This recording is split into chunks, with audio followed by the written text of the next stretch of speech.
Hey, Tom, it's good to be back together again with you. Thanks for your time tonight. Hey, it's good to be here. Our last session, the video recording ended right as you made an interesting comment that I wanted to follow up on. So maybe we start there just briefly, if that's okay. Sure. The comment you made was that you're surprised that not more vendors are working on this problem space. Exactly. And I thought that was very interesting. Why do you say that? What do you think about that? Well, uh, to be frank, I mean, having worked as an accountant, for various different types of businesses, it does seem like, you know, it's one of the biggest chores, right, that businesses have to do. No matter what type of business they are, they're going to have to maintain some kind of financial records. Yes. Um, and you know, the for a long time, I feel like the industry, um, you know, has and probably to some extent still continues to resist, um, you know, more automated ways of doing things. And a lot of that is, I would say, client driven because, you have, for example, old school clients that are, you know, even if they will, email you some details or something like that, it might be like a picture of a screenshot that is on somebody else's computer that's like, you know how do you get data from that, that definitely challenges the situation, Yeah. the person trying to automate. So that will always be an issue, but I mean, I would say perhaps that's why we see a lot more focus on generalized learning methods these days in terms of like computer vision, and in terms of similar things that will allow maybe later on down the line those advancements to occur, and mesh a little bit easier. Yes. Um, So let me react there on that point. There's two parts, I think, at times to the aspect of automation. See, financial systems processes were early automated because it increased the accuracy so dramatically over people doing the work themselves, right? right. So if you were to go back, I mean, before search engines, before social media, before online shopping, what was the first thing we chose to attack with computers? There was some scientific work, but by and large, the biggest area of automation was business systems, was financial, was basically bookkeeping systems, right? Sure. And so it was early automation, but then you're right, it plateaued. It's plateaued for a number of decades in terms of its advancement. One aspect to that might be, to your point, that the way that the systems were automated, there was a period of time there where accountants felt comfortable explaining to um, auditors and to other interested parties the benefits of the computer system, and they were given license because of the potential benefits of accuracy for doing things in a very different way than they'd historically done them. And so they were allowed to take that risk to do something new. But that's an unusual thing within the world of bookkeeping because it requires ambiguity, it requires change, it takes on, it challenges traditional methods. Right. And so in some respects, we're stymied by that now because we have so much automation of a type that going further is challenging to do. Absolutely. And I would say also it is definitely a political kind of question. As we go further along down the road of automation, that I myself have wrestled with as I've kind of developed my ideas. So that's obviously going to continue to be a challenge as well. People want to have the ability to work such that they can earn a living. Eventually there are thoughts of universal basic income, that kind of thing, supported by automated systems. But that's a huge political question there. So I imagine it'll only just get more questionable in the future. Well, let me go to a slightly different place that I think challenges at times. There are, we require in financial reporting for there to be accountability. It's called accounting, Right. for heaven's sakes, right?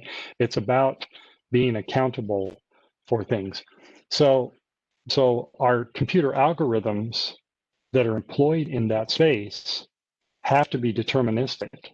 They have to be understood and explainable by people who take accountability, because we can't prosecute a machine learning algorithm that that somehow went awry and lost all sorts of money. And that we just don't allow that to happen in our society. And in some ways that inhibits, we at times, I sense, run into that limitation in some forms of the work we're doing in this space. True. The ambiguity is something that will have to be a little bit more widely accepted. It is a trade-off of, you want a machine to be able to do the work a human is doing, because a human is dealing with all of that ambiguity and making those professional judgments, and doing it fairly well, in a general way. And the machine's never going to be able to do it in a general way, at least not in the medium term, I would say.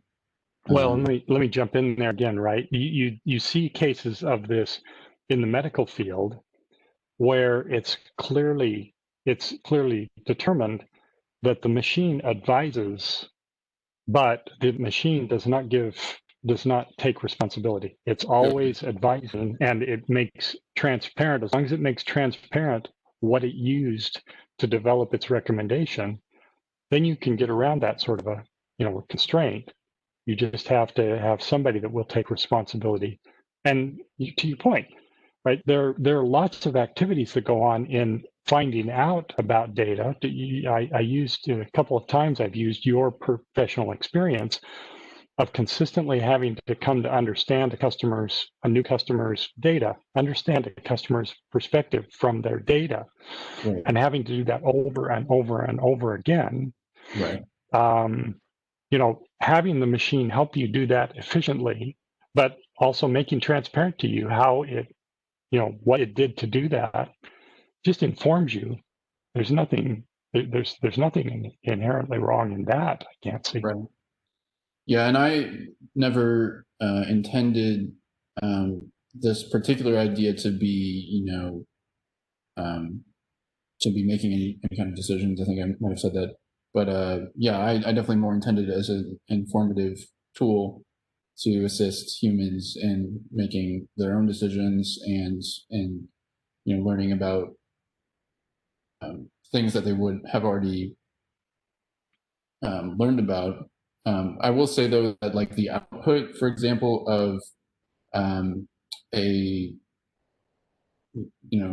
high dimensional space like we've talked about can be kind of imposing for a human as compared to a machine, in terms of just taking it all in.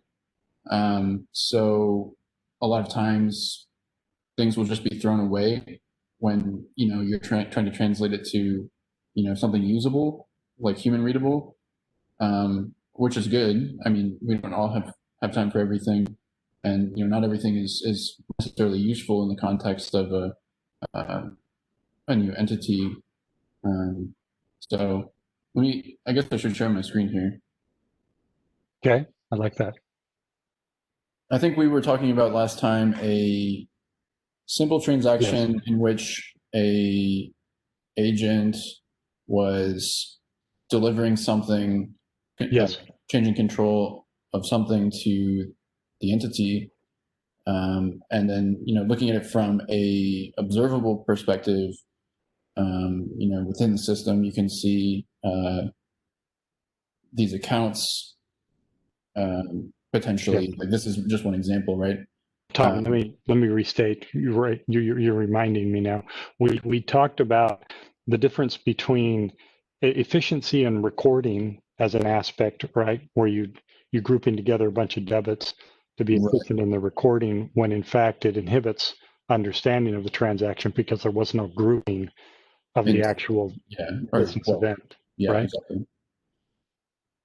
Yeah, and a lot of systems allow that, and let's see. A lot of systems allow, for the user to make whatever type of transaction they want in the form of a journal entry. I mean, the journal entries are usual suspects, since those are typically the only constraints that need to be satisfied are, that the debits equal the credits, and that if you have accounts receivable or accounts payable, then you have some kind of contact attached to that. Another statement we made last time as well is it depends upon your intent of the journal entry. If the only purpose for the journal entry is to get a balance to a particular position, right, then the journal entry has little value in understanding what the events were that gave rise to the balance. Right. Yeah. And so those kind of like low information, transaction kind of just groupings. Yes. Masquerading as a single transaction. Yes. Are definitely problematic when you're trying to analyze. It's basically like a fault in the image, right? Where if you wanted a perfect depiction of the history of events, it's kind of you're obscured because it's like something in the foreground is hiding you from the details of what went on in the background, and you can't see that. Or even worse, it's like painting a false picture, right? Because saying that these things are related when they're not. Yes. Yep. So maybe this transaction that has already been recorded, like how can we really be sure that it's accurate? Like this is like in an unclosed period, for example, right? Is that something that is going to be valid? And so, I mean, you can look at all the intersection points of this particular agent, right, against the entity in the form of those transactions from the past in closed periods. That's what we would normally do as closing the books as accountants, either through our general memory of how we would expect a specific set of transactions to look, or a set of reports to look. That can be very efficient because we already know, we already have learned like kind of the characteristics of a particular entity. Yes. But like to actually get to that state prior to having learned those characteristics, like how do you do that efficiently? I mean, that's kind of what this tool is dealing with. And, we would want to group the transactions based on their characteristics, and like the most prominent feature of them is the accounts, since it's a required feature, and then of course their direction, debit and credit. So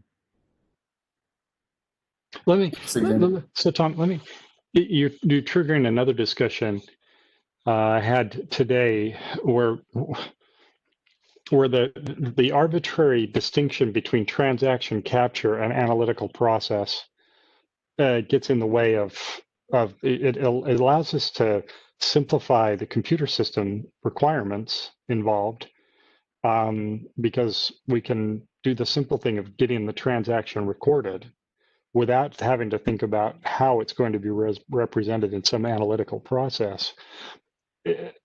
But they are very much connected. And at times our attempts to simplify the environment because we were automating complex human interactions and trying to quantify those things. And we've been doing this since early days of computing, business systems and such. We tend to create, it's possible to have transaction processing so distinctly separated from what you would call it an analytical process in a sense of creating a journal entries, because creating journal entries represents a flow through accounts, and accounts are not naturally occurring things in the world. They're things that we decide we want to measure, is what an account is, right? And so if a business event that occurs, if you then go through the journal entry process and it doesn't maintain any aspect, and that's to the heart of a lot of McCarthy's work, is that we imposed in the journal entry process a view of the data that precludes other views of the data that were very valid through the whole process.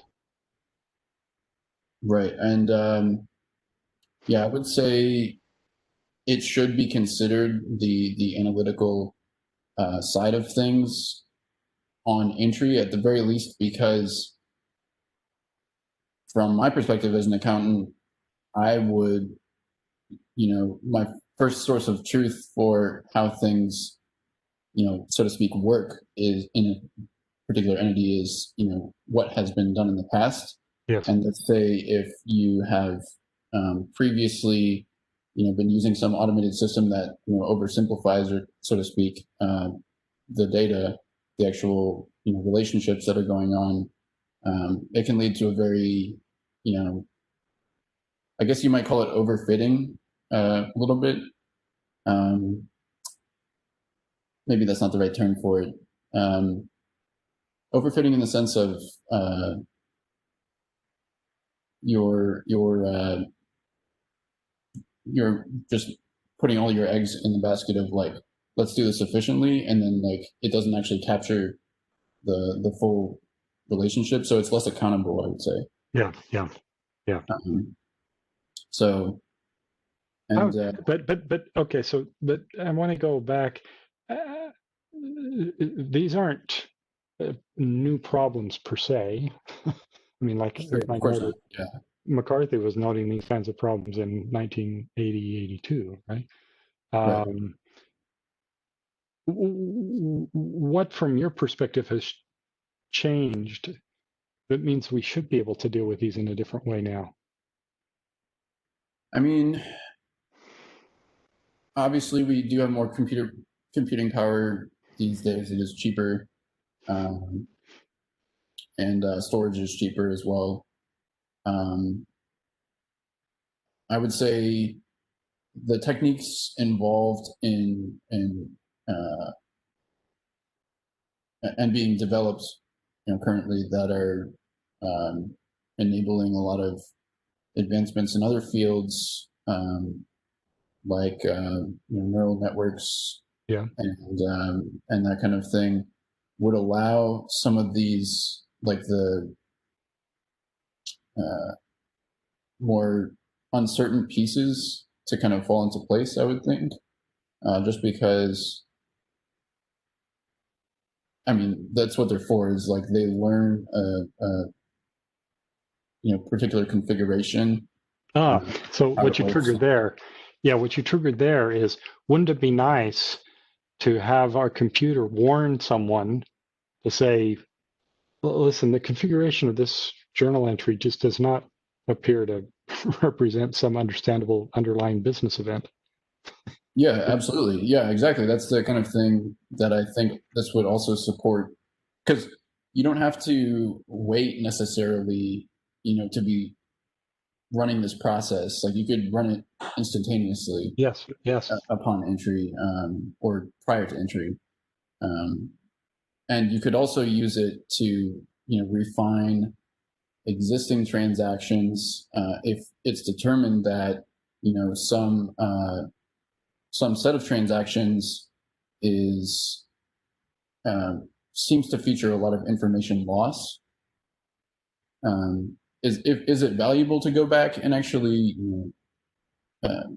refine that set of transactions? It's possible that it's not. So yes, yeah, that's that could be a judgment call. Of course, You're not taking away the ability to make a judgment call on things, but you are giving information for someone to warn them about a potential judgment that they should make.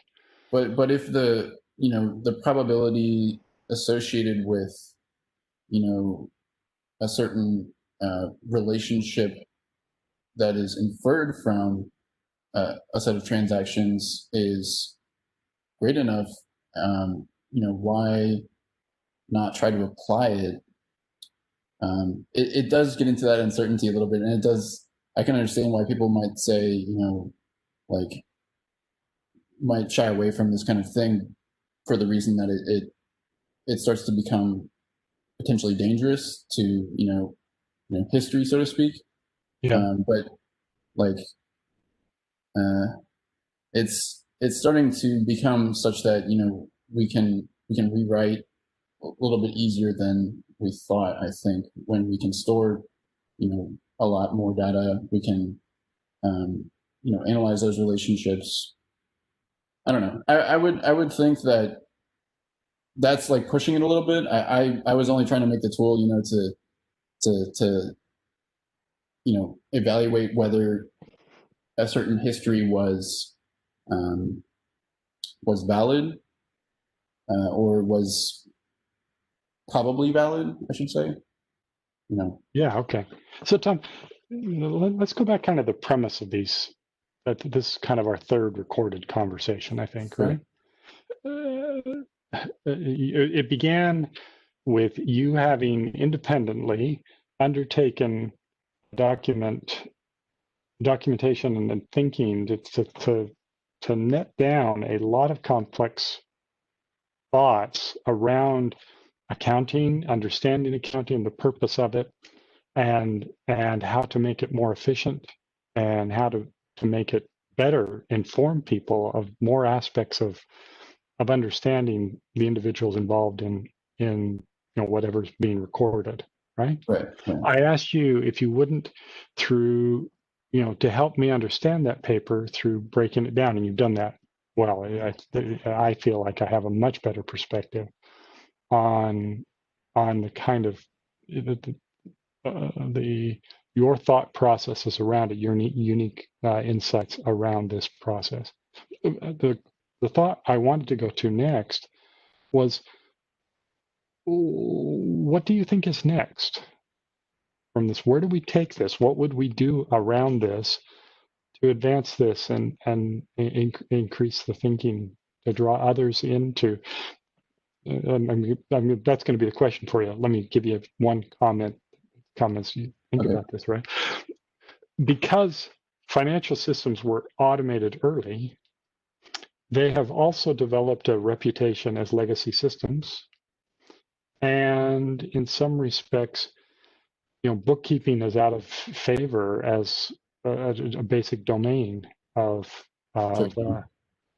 technology. It doesn't really, you don't really see it at the top of a lot of highly anticipated TED Talks sort of thing, right? So there's an aspect of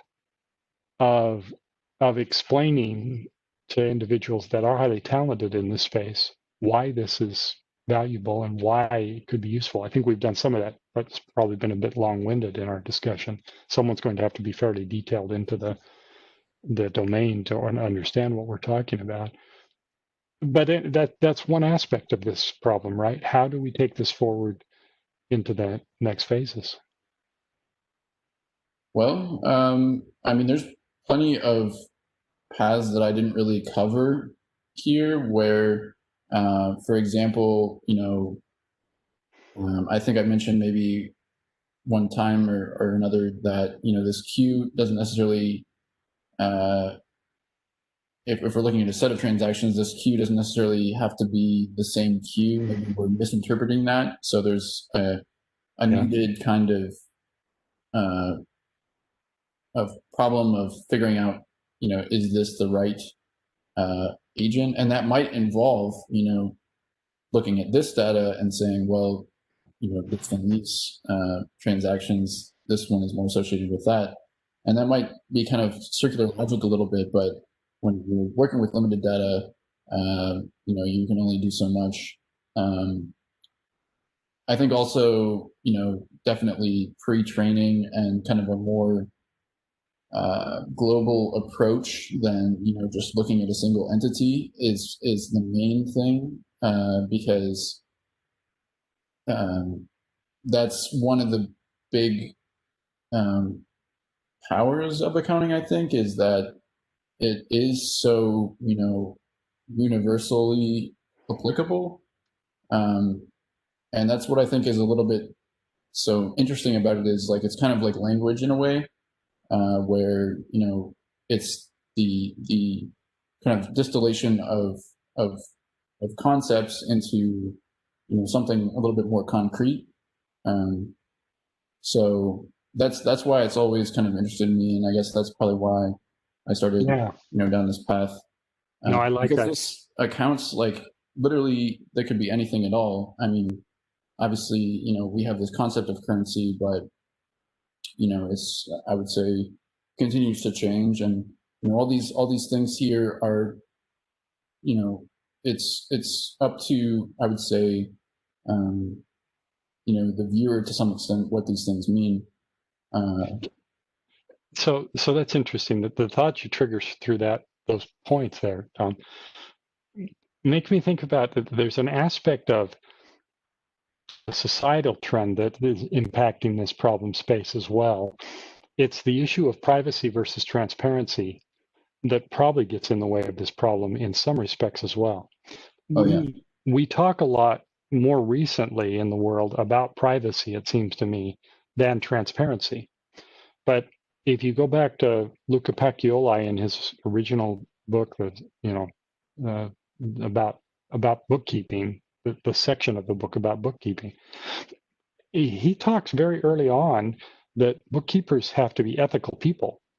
That this is it doesn't work if you're not an ethical person. And he makes the point, and I talk about this in one of my videos about his book, that the trust is the heart of why markets work, because people trust that when you write a contract, you will execute on the contract. If we don't have that trust, when people sign contracts, people won't move. People won't do anything that they said they would do in the contract. It's the trust that the counterparty is going to do something about that.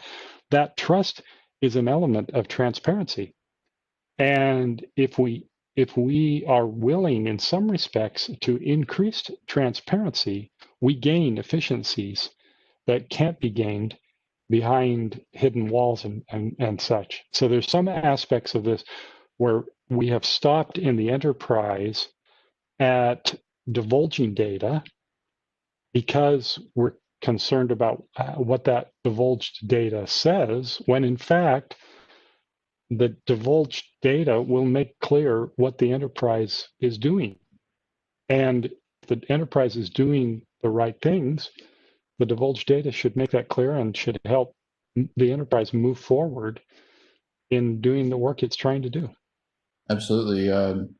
I will say, though, for me personally, I know I can be a bit of a skeptic myself in terms of my own level of trust for others. So it's like, I guess I would hope that, this type of thing would be usable, not necessarily just on an individual level, but, on a more like a smaller scale as well as on a larger scale, just because I think, when you do give a lot of power to one group, they, there's members of that group that will ultimately, inevitably abuse it. So it's kind of hard for me to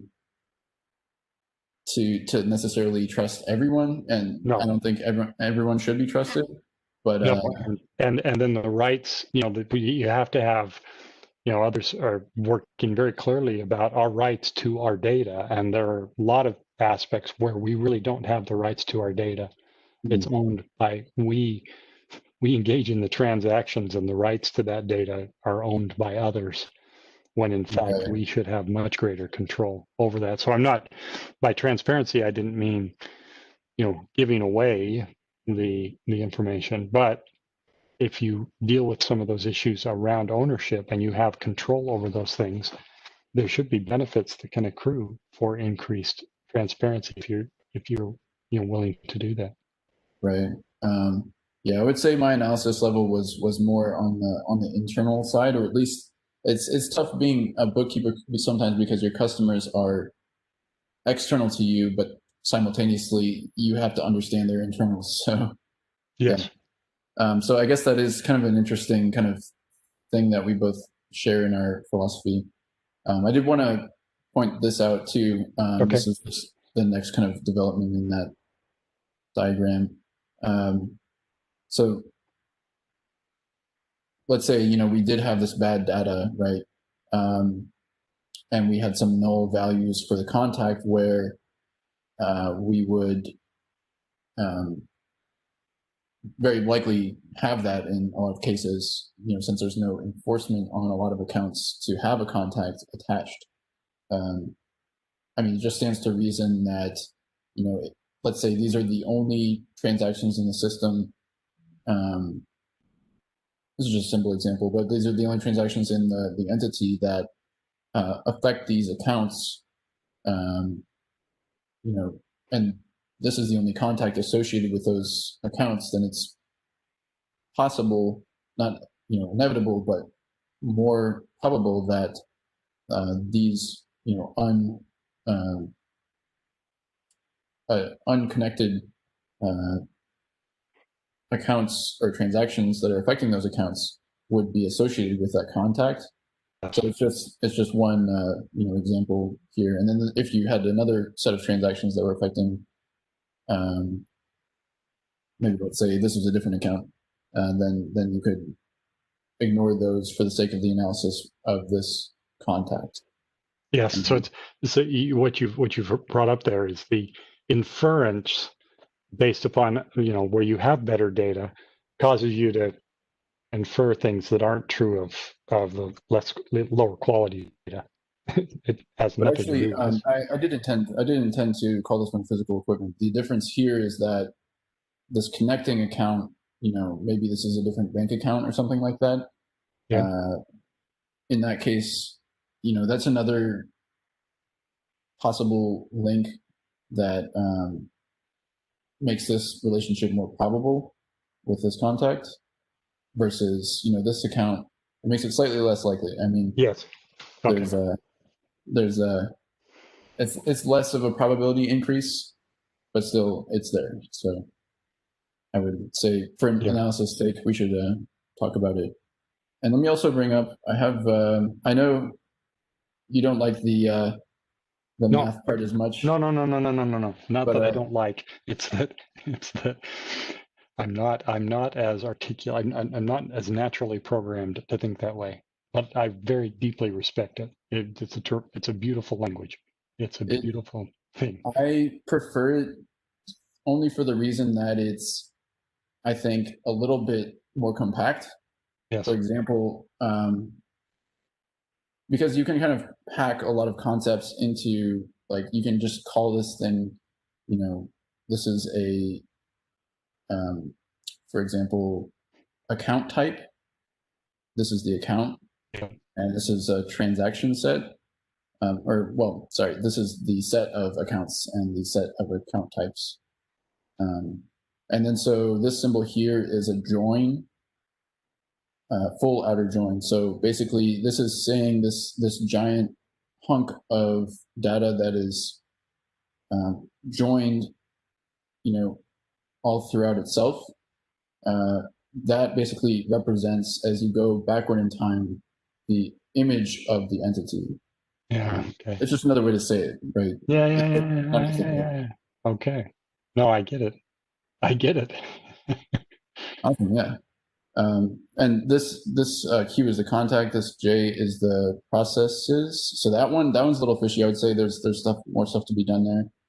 And D is the like documents. And then so here, you could say like, well, what do we expect the most recent period to say to be?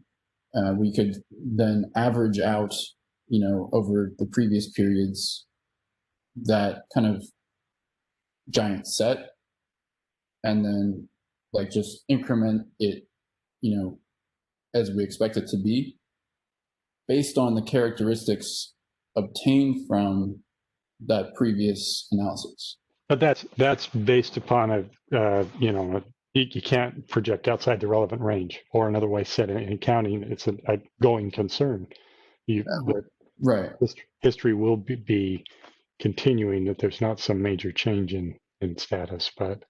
Right. I mean, this is, of course, going to be wrong, right? It's like, this is more about, what you should base your differential off of when you're looking at the unclosed period, as like a source of like, well, this is a variance from that. Yeah. And then this is like, to be honest, I don't really think my math here is all that correct in terms of like the symbols that I'm using.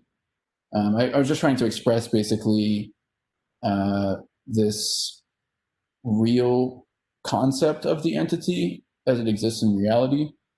And what it's saying here is, so G is the contacts, like the agents rather. C is a control map that is basically the linkages between the agents themselves, through these, the possible set of accounts, the possible set of account types, the possible set of processes, and the streams and data integrations.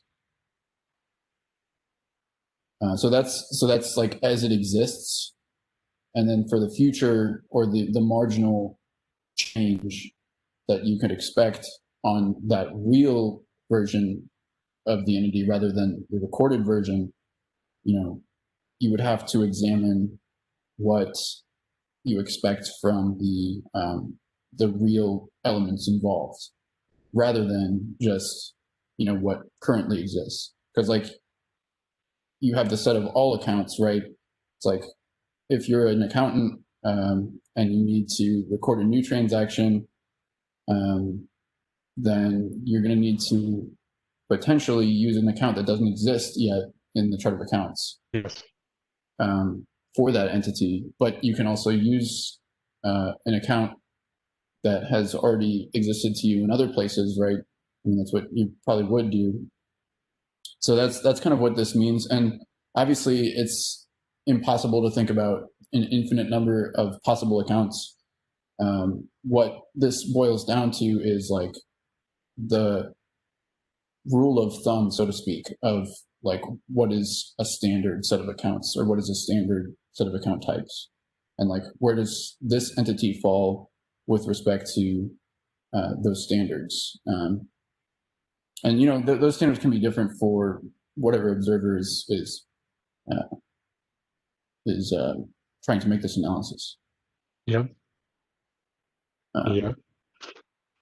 And so here you come to like the job essentially of the accountant, or whoever you want to call it, the bookkeeper, is to ensure that the variance between the real entity and its image as recorded over time is minimized. Of course, there's things that we don't care about, and that's what this materiality map is referring to. Okay. Along with, I mean, there's other potential goals that might be involved, but that's like, it seems to me at least to be what we do as accountants. So this is an example of that C that we saw in the first diagram. Yep. And so you could, like, this is just one way to draw it. Like, you could draw it as a list. It's definitely going to be very sparse in terms of like these intersections, because what's really most important is, what E is doing and what E controls, rather than, what's happening between the other agents.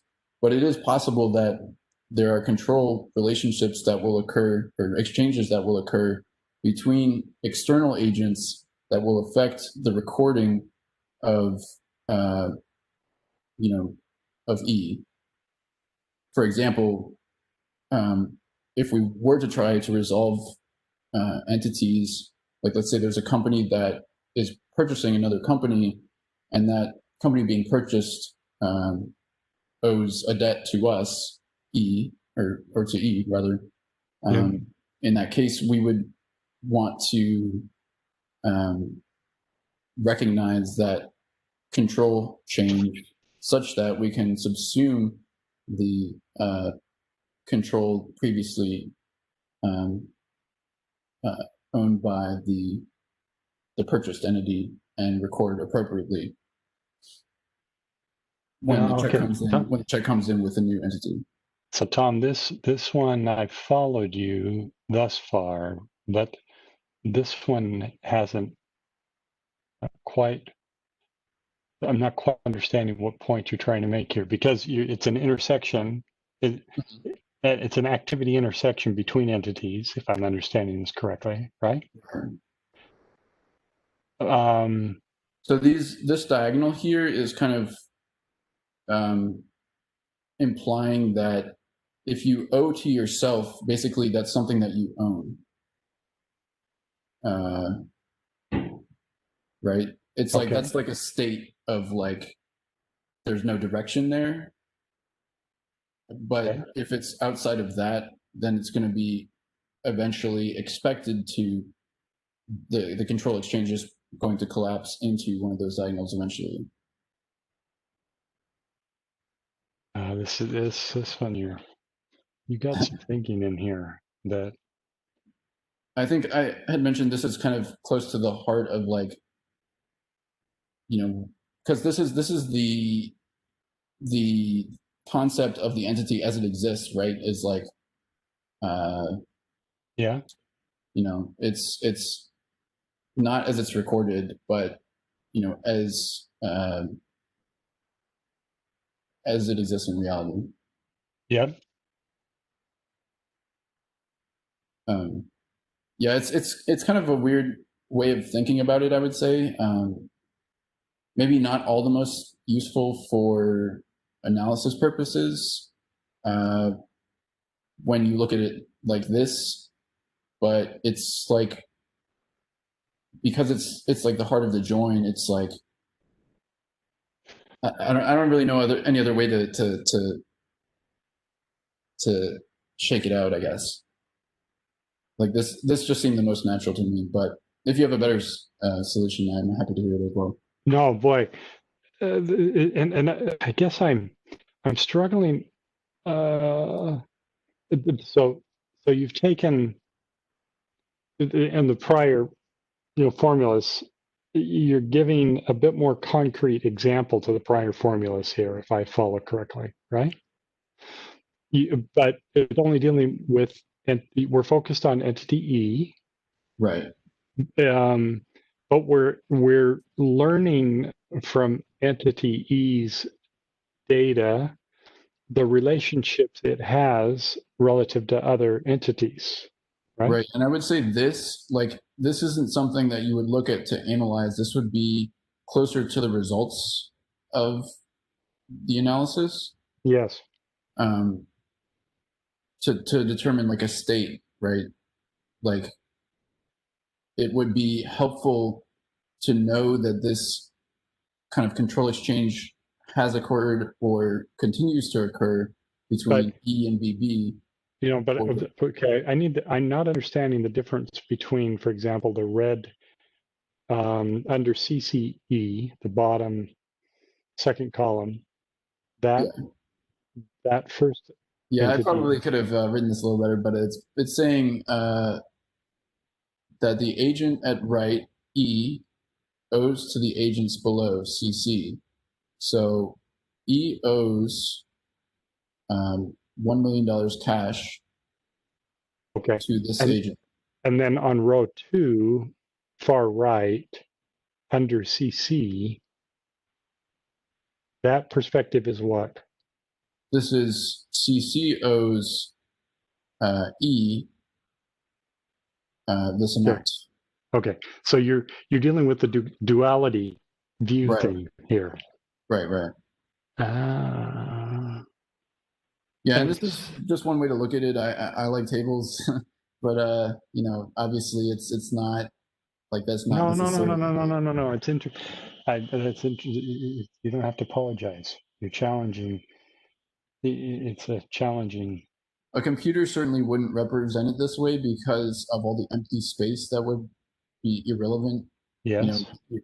it wouldn't want to create markers for things that are, Yeah, that's a populated, you know, um, table. it would probably just be like three, lists, and then you might have an extra two lists for anything that occurs in these regions.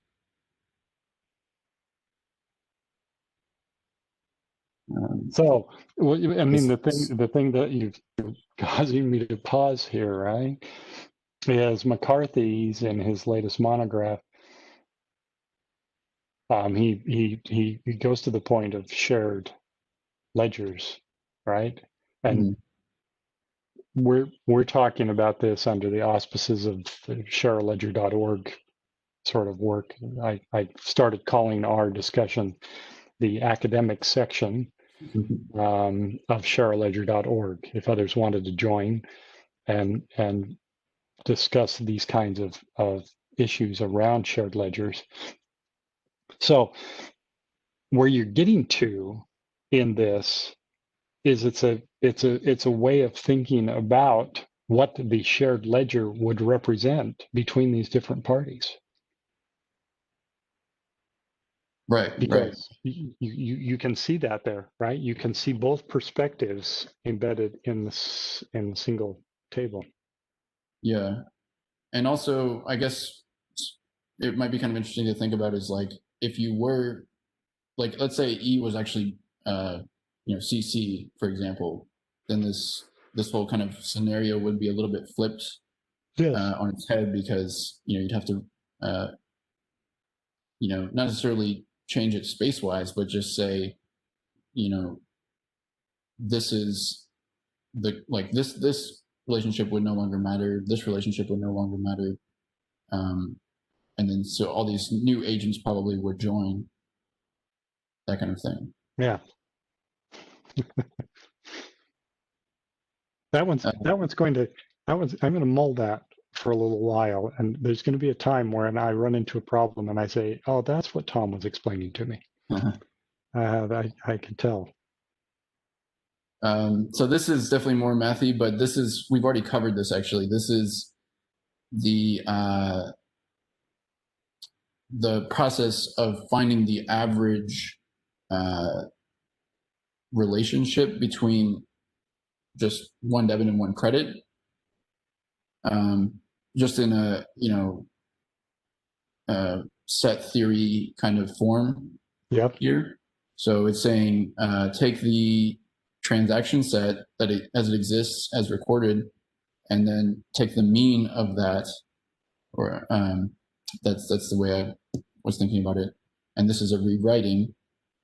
So that rewriting is equal to this is just another way to say the mean of the transactions, is equal to the Cartesian product of the debits times the credits, where debits and credits are sets that exist within the scope of a single transaction.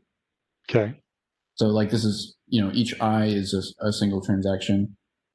And given the weight of the specific index generated by this Cartesian product, the sum of all them is equal to this this average calculation here.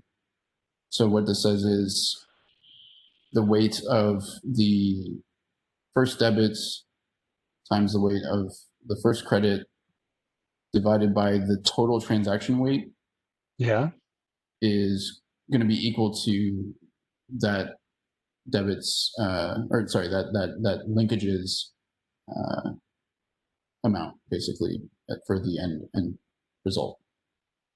So that, it breaks it out into, if you have 2 debits and 2 credits, right, you would have debit 1, credit 1, debit 1, credit 2, debit 2, credit 1, debit 2, yeah, credit 2. So, simple enough.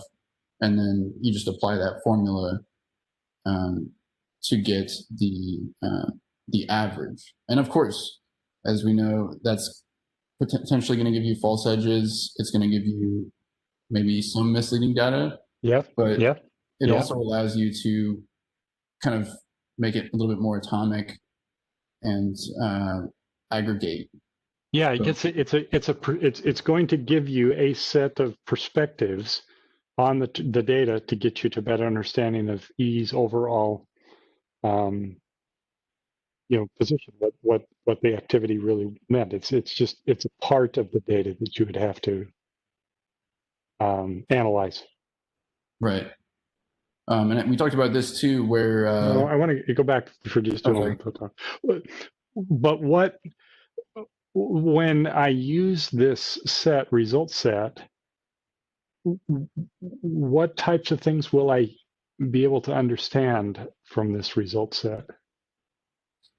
So the end goal for me would be to compare the result sets across periods.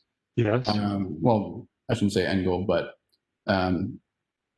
in terms of the way I was originally writing this, was to just do a direct comparison of those sets, of the average set per period from closed periods to the current in closed period.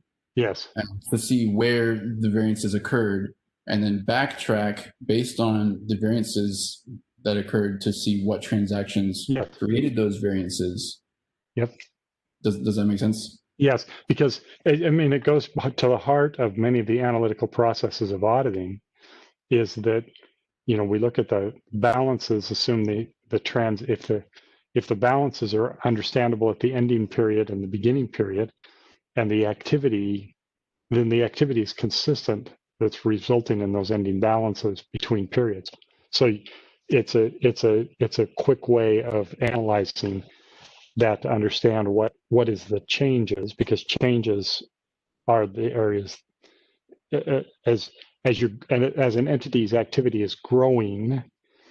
If you're focusing on the changes, you're understanding over time more about the entity. That makes sense to me. Right. And also, we'll see in a second, it kind of provides you with just a characteristic kind of tell to say that this is what this entity is about. Obviously, you can look at reports and do a similar thing, but I feel like you're kind of missing some of the relationships when you do that. Yep. Because you're only looking at one side of things, or you're only looking at the time changes versus the balance changes. So I got it. And, That makes sense.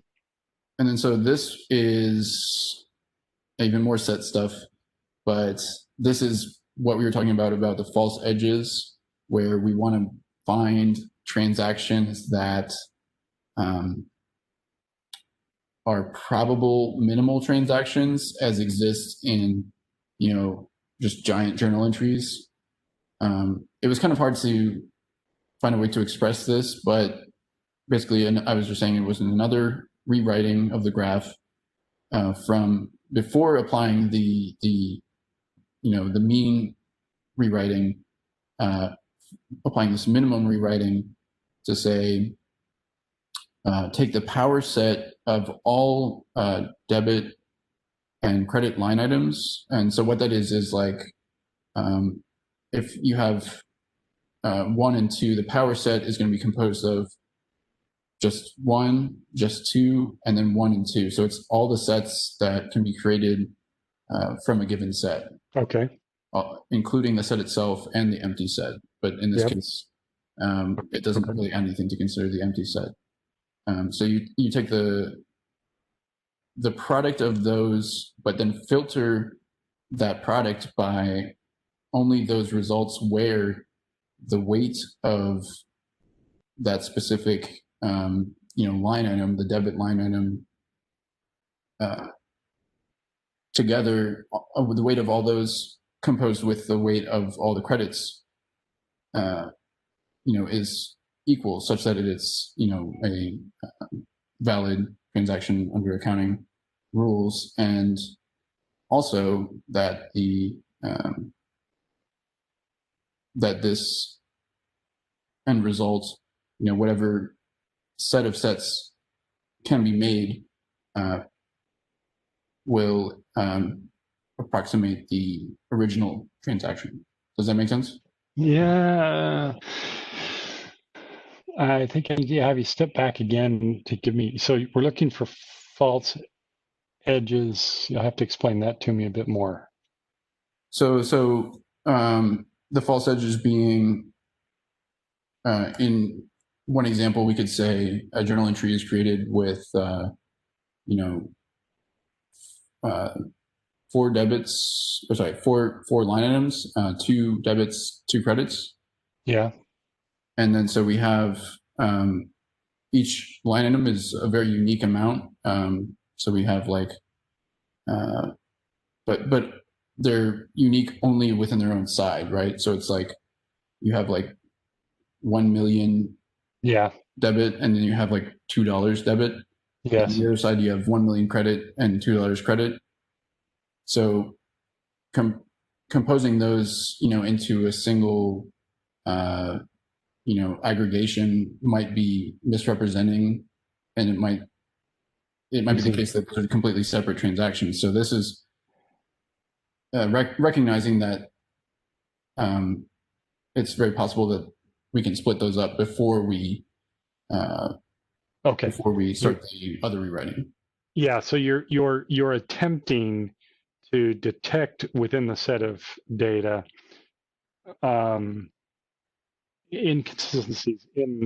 potential inconsistencies in the data, or places where it may be, you could conclude it may have been possible to have captured better information if you don't deal them.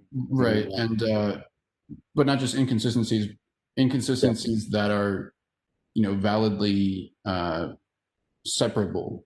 Yes. Yeah. You're looking for evidence that behind the journal entry there was more information that could have been had by the nature of the journal entry itself. Or less. Yeah. Or less. Yeah. Okay. And then so this was what I wanted to try and show. I'm not sure if I had shown this to you before, but basically, this was my original attempt at a diagram for this process, and basically, the kind of gotcha here is that A, B, C, and D are those unique edge combinations or pairs between the debit and the credit. So like you could think of this as just a one simple transaction, between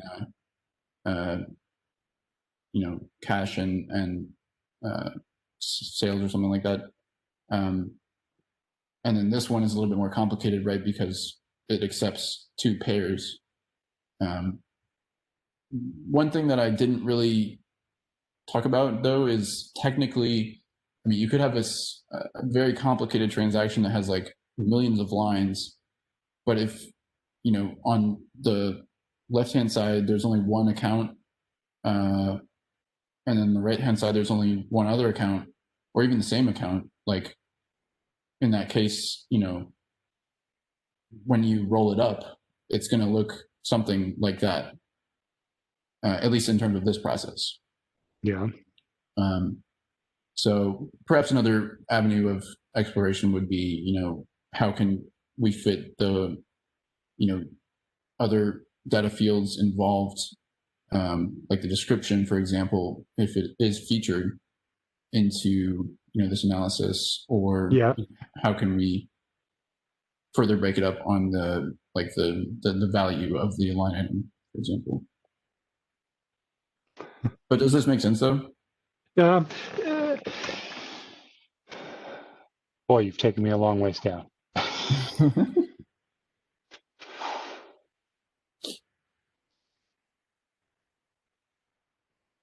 Your thinking, Tom, the depths at which you're plumbing this issue. I'm just, to be honest with you, I'm saying, who else? I need to connect you with others. Who else is thinking this way? The depth that you're plumbing this problem. That's what surprises me is like I didn't expect to think of any of these things myself. I thought this stuff would have already existed after I thought of it. It's like it seems kind of obvious to me. Yeah, yeah, it does. But it has not attracted this. My experience has been I'm not seeing this kind of thinking in very many places outside of what you're doing. Mm-hmm. Yeah, I would hope that a similar kind of approach at least is taken up by the field, because I don't know, it just seems like when you are dealing with such abstract concepts like accounting does, like you need a more rigorous approach to be able to analytically compose it and wrap it up such that it's human readable and understandable and useful. Well, can I tell you this? And I don't know where this thinking has come to me. It's external. Somebody has kind of taught me this. It might be Sarah Legg as a Sarah Legg is an accountant. I had a dinner with her one night, and she's a physicist. Oh, really?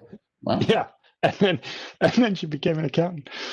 I think that it might have been her that said, Kip, the simple bookkeeping algorithm of assets equals liability plus owner equity, and you break owner equity into revenue minus expenses, right? She said that simple bookkeeping algorithm is what led to the idea of, well, basically, in a sense, I think she was suggesting it led to Newton and his laws of physics, because it was one of the first laws, mathematical laws, that people were dealing with consistently. And that type of thinking generated other kinds of people that explored other areas in the world in a similar way to mathematically get to, right? Right. Well, when you take that sort of view, that accounting is the foundation of science, well, that's a radical sort of view anymore, right? Like accounting's viewed as this old archaic thing that's no longer relevant at all. But what you're doing here is you're taking and trying to advance that simple formula, saying it's completely relevant still. It's very relevant. I think some of the luster of accounting is probably lost in the public's mind by the fact that it seems like something that anyone could do, right? And that people do it all the time for themselves. But that, I think, is also what makes it strong, because it allows for, like, as long as you can capture like the flows and the different feedback loops that occur within it, and kind of harness that, like that, I think provides really strong foundations for decision making, you know? Yes. So it's, You I know, think, a good way to think about, the world. can I show this little book to you? Oh, sure. You would find this interesting. The Measure of Reality by Alfred W. Crosby. It's Quantification in Western Society, 1250 to 1600. Mhm. He argues that the idea of quantification in Western Europe developed through numerous means, and it developed the act of quantification developed much of the modern world, because it was measurement. It got down to basic measurement, the measure of reality. It ends, he goes through painting, he uses time, mathematics, and music are all so quantitative, and they were developed through that period of time. But it ends with bookkeeping as a very sophisticated form of Expression quantification. of that, for It's sure. an excellent book. I quote it quite frequently in my videos. I'll have to look at it. I do have another couple things here, so let me just get to those. Okay. So this is the pullback, right, where we're analyzing a single agent, or I guess you could say set of agents, Okay. because a lot of these transactions might not intersect with any agent, but you're trying to take the left join with the agent against the transaction set and see, is that does that inform about this agent's position with respect to the entity? Of course, it should. So, these kinds of things, and you can apply that same rewriting process first, and then take that join, and that'll give you, I think, a little bit richer information than you would have normally if Yes. you had only run the report against a single account, for example, or set of accounts, and seen that just a transaction line. Now, but let me ask this: is your assumption in this that you're analyzing one entity's types of books? You're not going to the idea of analyzing a shared ledger to understand those set of entities, are you? I mean, I'm not opposed to it. I just, frankly, didn't have time to to write that out. But so yeah, so it would work. It may work. You probably have to give it some thought. It may work with a shared ledger, but my point, I guess, was more. It can work with a single set of books to give you some view of the agents involved in that set of books. Right. And I think I was thinking about this earlier today, actually, which, if you have the shared ledger kind of view, it kind of collapses into, you could look at the entity as being a specific group of agents that are sharing the ledger. Yes. Right. And then the agents that are not sharing would just default Would to be outside those. external Yep. ones. Yeah. You'd have that same issue there. Yep. Yep. I can So, understand I that. mean, it would always be something on the margin, I think, Yep. where this Yes. kind of analysis would apply. But in terms of like looking at, the entity itself, so to speak, as this image, it would start to become less relevant, because you're more just looking at the relationships between the agents through their entities. Yes. Okay. Oops. So I wanted to add some stuff here, because I know, like, there's a lot of work stuff and stuff going on right now on neural networks, and I mean, this is a great example. Like, accounting entities, business entities are great examples of just huge volumes of data, and a great way to represent that is in a graph. Just because graphs don't have set dimensions effectively, Yep. and also at the same time reveal, what are the relationships. So, graph neural networks, you basically try to approximate the graph using, various methods. I mean, there's so many different methods that are being analyzed and developed these days. But a lot of times, it'll be just like a normal neural network, but you'll have, some seed input as the graph itself, because normally, like for other neural networks, like you have like computer vision, you have a stream of pixels set to various, color values. Yep. But for this, like, the data is much more ambiguous, but it's still just like a stream of data. So you just like insert that into your schema of the network, and it will effectively, apply successive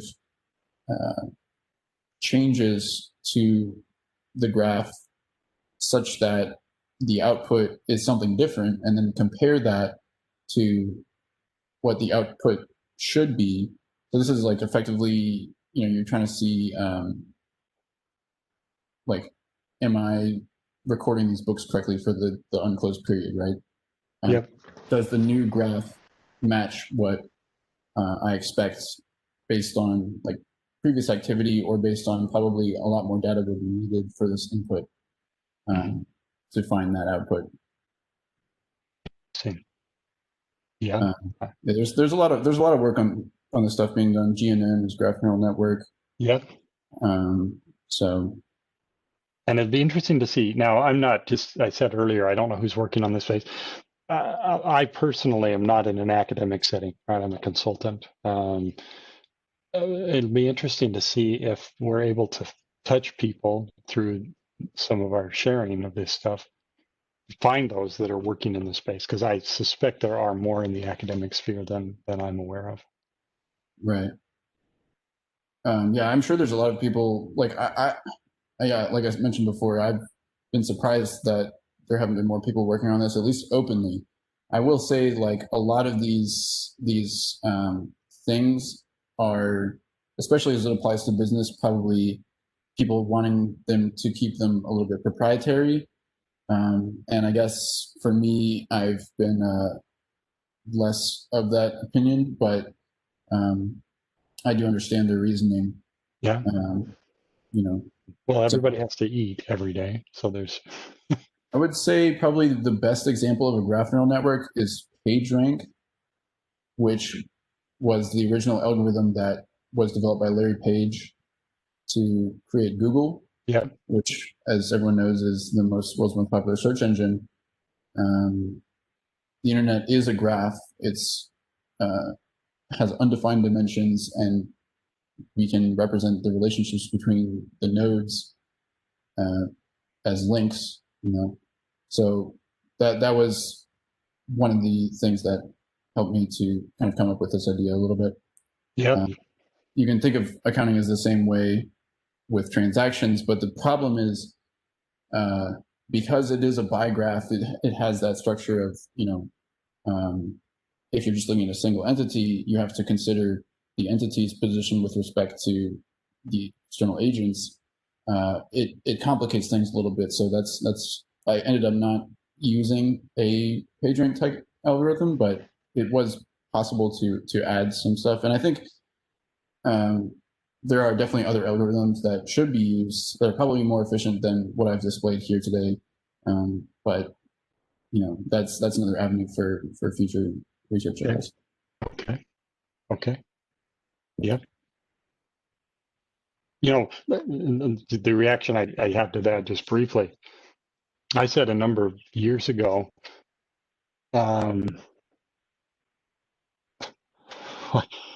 why can't we have a quantitative search engine that's as intuitive as Google, right? Because our need for quantitative data, we use all sorts of quantitative data. Google will serve up quantitative data if somebody published it as quantitative data, but it never calculates it for you. you making the point that it does within the page and within the page rank process. It calculates the value of existing data, and if that data happens to be quantitative, then that will be page ranked in the appropriate way. But if you do a search for the word "the," you get how many billions of results that's back, and if you click next long enough, you would be able to go see every occurrence of the word "the." But in financial quantitative, we want to see the accumulated result of "the," and that's a balance. We need a search engine that calculates balances. Right. And you want to calculate balances, and then you want to page rank balance results. Yeah, you want to be able to see the interconnected relationships between them. Yes, because that's going to give you, that's the thing that gives you the most useful information, is to calculate the balance and then see the relationship of how that balance relates to other balances. That's what the balance sheet and the income statement is. How do these balances relate to other balances?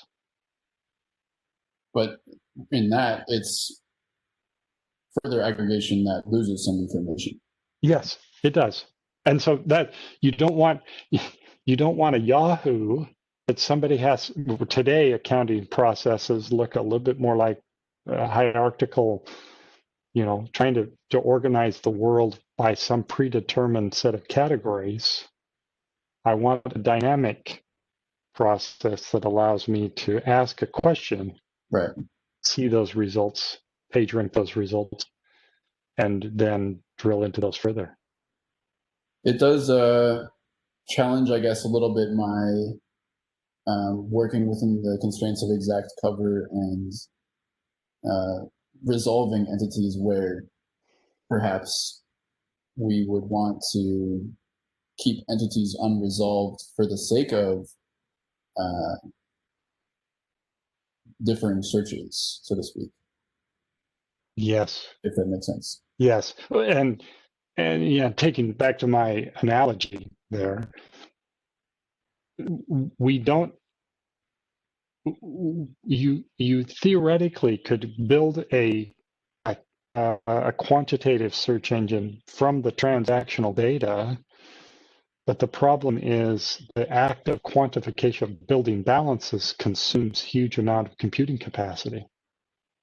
So that's where, when I talk about a metric engine, there's a level of organization that I believe that goes into creating a set of balances that are at a granular enough level that you aren't over consuming compute capacity when you ask a question, but it doesn't aggregate to such a high extent that you lose all interesting questions you can ask of the data.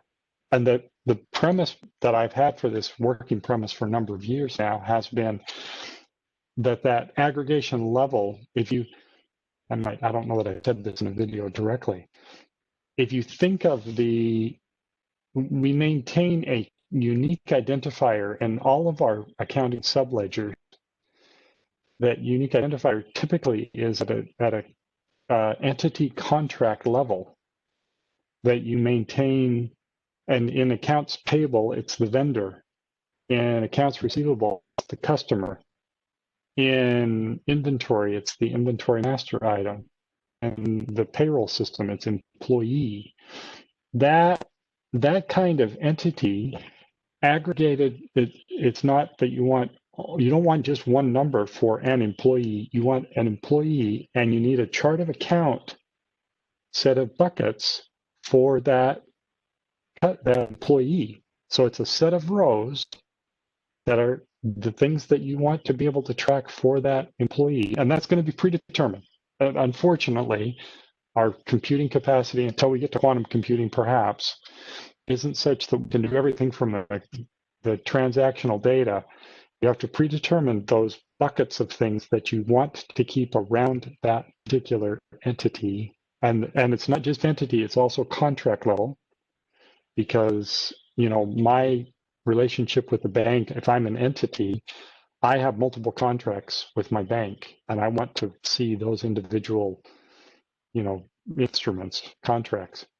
Then if I keep that, I organize my transactional data to that level on a nightly basis, like Google does with the crawlers. The crawlers are independently timed from our searches, and that's our accumulation of that data daily. Then once you've accumulated that set of data, you ask questions of that, and you want to be able to aggregate those, because now you're not having to do all the work of going from transaction clear up to the end result. Yeah, I'm glad you see the relationship. Yeah. Sure. Yeah, but you've taken my verbalization of that idea and have done a better job of translating that into a way a machine could understand, because it works in more algorithmic ways than I could do it. I will say probably my method is a little bit less efficient than ideal, just because you get into things like power sets, and that's definitely starts to become like exponential computing. Yeah. So that this is more of a stopgap measure, I would think. We have to. We just don't have unlimited computing capacity, and we're not going to in the near future. But what I'm saying is, if you do train neural networks to be able to, look at these relationships and make it such a way that they can, detect and interface with these various entry points into like these businesses and the ledgers and so forth, it will eventually become quicker and more efficient to use that, because they will have pre-trained themselves the best rules of thumb to apply in given situations. Of course, we have to like analyze the results of their work, but I mean, this stuff will happen. It's just, I think my way is interesting in and of itself, because it does seem more like a just unique mathematical property of accounting itself. But these neural networks will subsume all this stuff, and I guess I'm not, hopeful that this in particular will be the one true way to do anything. So, but thanks for listening. I really appreciate it. That's wonderful, Tom. Let me. I've thoroughly enjoyed this discussion. There's certainly more to be gleaned here from what you've done, and I'm going to. Bill McCarthy said one time in my video, I'm going to have to watch this a few times. I'm going to have to watch this discussion a few times as well. I appreciate our time. Yeah, I'll get together that paper, and we'll see you soon, I guess.